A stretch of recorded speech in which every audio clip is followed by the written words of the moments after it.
Tinuldukan ni Pangulong Duterte ang usapang pangkapayapaan ng gobyerno at ng Communist Party of the Philippines.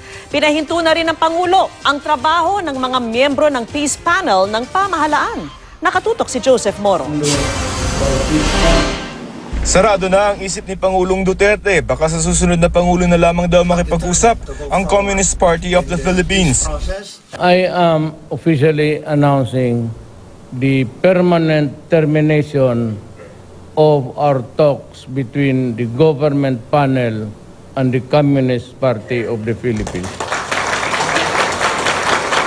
I would like to announce that I am no longer entertaining any interventions or maybe persuasions in this democratic state of the Republic of the Philippines.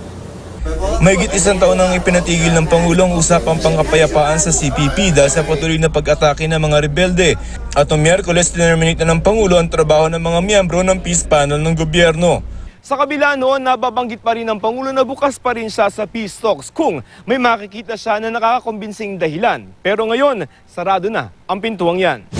Mga localized sa maliliit na peace talks sa mga komunista sa Pilipinas na lamang raw ang gagawin ng gobyerno, sabi ni Presidential Spokesperson Salvador Panelo. No, according to General Galvez, new panels will be created.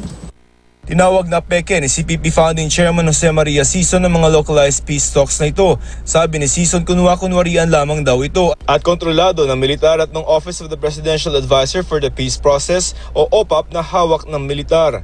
Ayon naman sa Armed Forces of the Philippines, panahon na raw para itigil na ng pamahalaan ang pakikipag-ugnayan sa NDF dahil nagbibigay lamang ito ng oportunidad sa organisasyon para makapag-recruit laban sa gobyerno. Joseph Morong, Nakatutok, 24 Oras.